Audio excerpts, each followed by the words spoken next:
Khamzat Chimaev blames a lack of experience for his previous remarks regarding Khabib. Khamzat says he would never fight Khabib.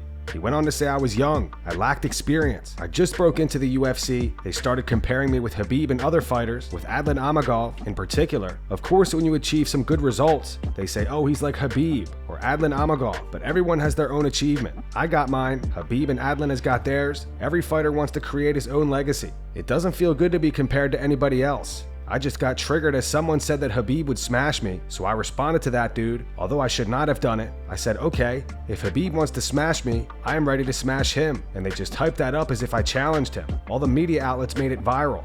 Khamzat wants to smash Khabib. I would never fight Khabib. I would never fight my countrymen. Sean O'Malley and Tim Welch fire back at criticism over Tim's corner work at UFC Noche. Sean also reveals that Merab's team was talking to him throughout the entire fight, including Aljamain Sterling. I mean, I've been getting a good amount of hate too, but I think those people were just waiting for the fail, so they could just dive on it. Well, I didn't just get on social media for a little bit, but then I heard all the hate you were getting because of what you said for me going into round 5. Like, hey, it's almost over. You could argue that I won the first and third round. I did win the third and the judges. You could argue I won the first and the third. And whatever Tim told me, I went out there and won the 5th. Couldn't have been that bad of advice. I went out there and won the 5th. You know what I mean? Like, you had him running away hurt bad in the 5th.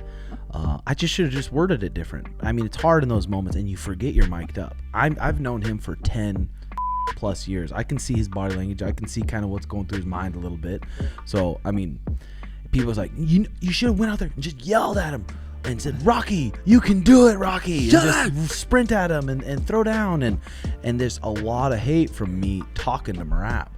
I'm like, I don't know if these guys are... I'm like, in my mind, this is a war. He's trying to smash my bud's face.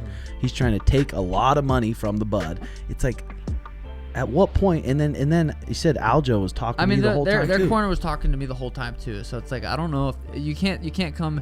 Merab can't say, oh, it's unprofessional. You do, and then his team do it. Just say hey, it's part of the game. You guys can yell at me all you want. I still gotta like. If I get tired in one of my fights, I'm gonna start yelling at the corner. Hey, what? It's just a free timeout. You get one free timeout per fight. Just start freaking out in the corner.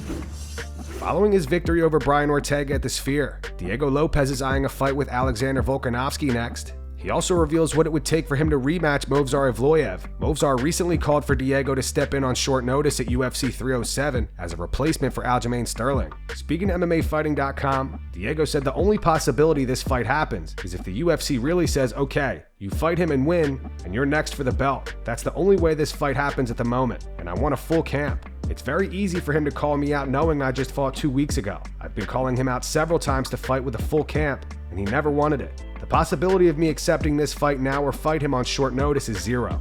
If that doesn't happen, we'd like the possibility of fighting Alexander Volkanovski in December.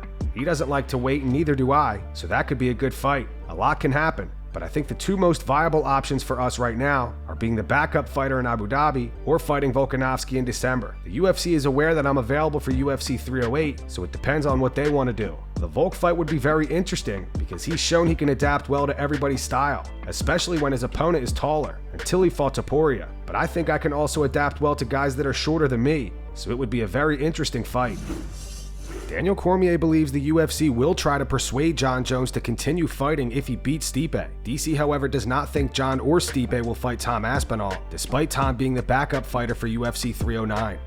I believe that when push comes to shove, they may nudge him.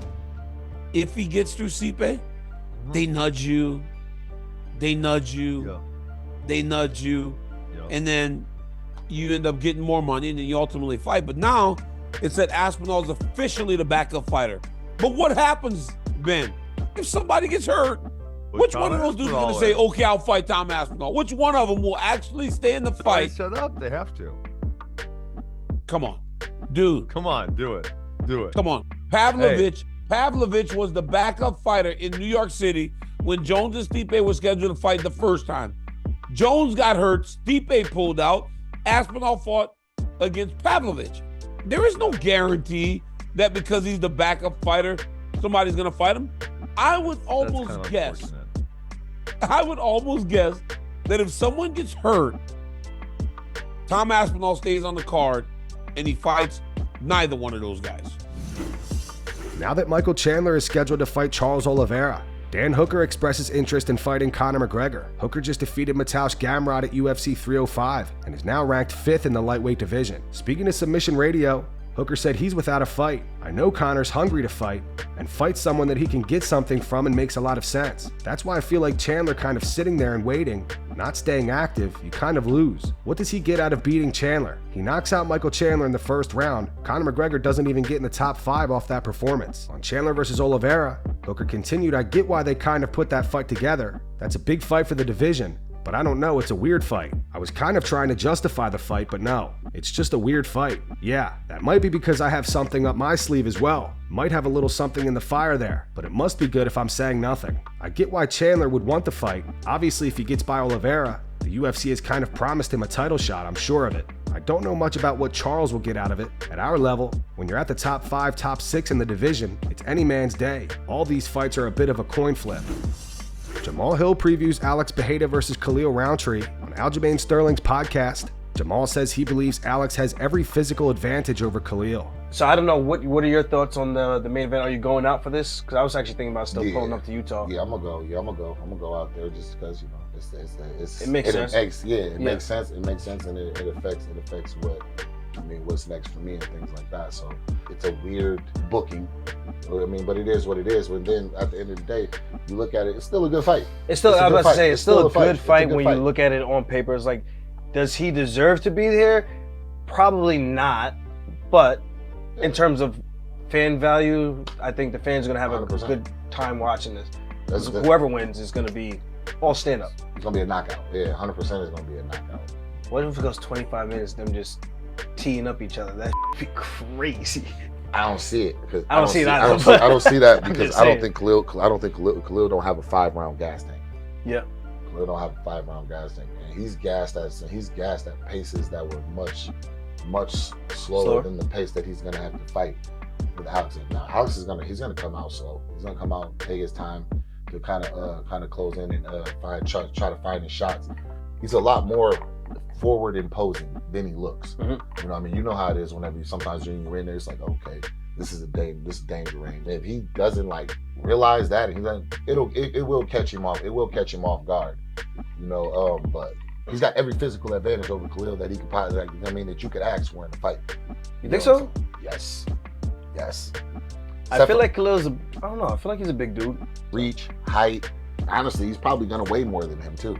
You get what I'm saying? Like physically, like he's faster too. He's quicker than Khalil. Dana White recently revealed that he's getting involved in boxing.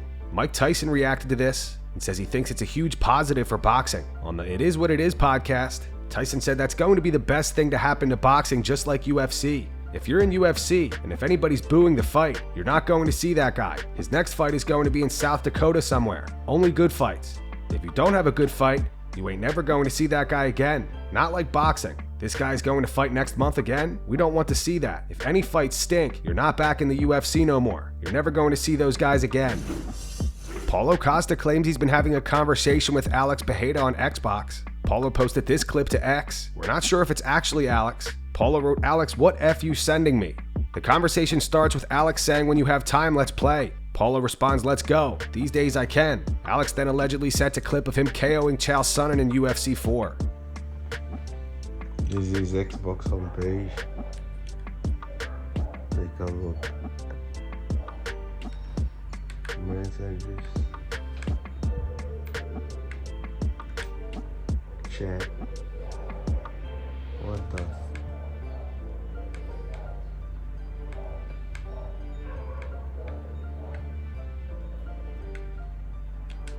Look, this dude.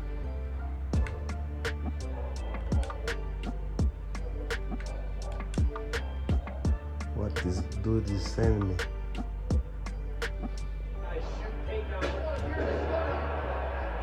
Sonnen. Pereira. What the?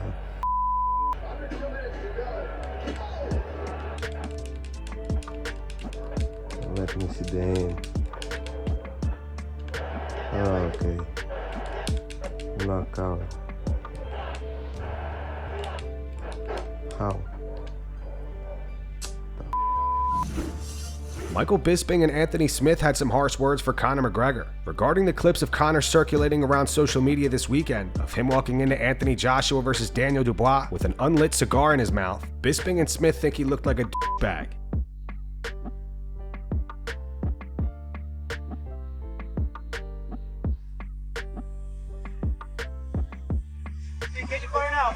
Yes, Conor! Yes, Conor! Yes, Conor! How are you? What's up? How are you doing? Good. How are you, Conor? Good.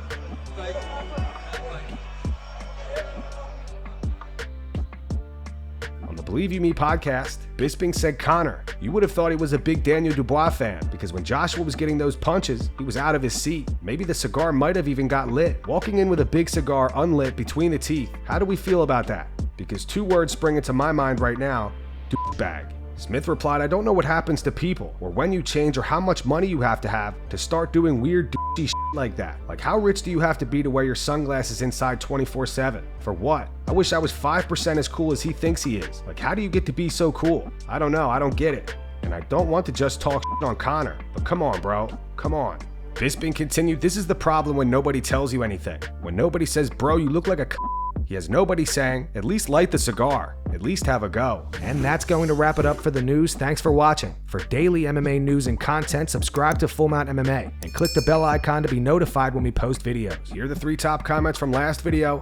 These comments are in reference to Raul Rosas Jr., saying that people showed up to the Sphere early just to watch him fight. The first one says Squidward already has an ego, thinking the whole Sphere event was his. The second one says Raul is as smart as he looks. And the final one's from Batcave OZ, says, "Dear Raul Rosas Jr., nobody paid $3,000 to watch you fight." Those were the 3 top comments from last video. If you want to be featured in the next one, all you have to do is comment down below. And if you missed yesterday's news, click the video on screen right now to get caught up.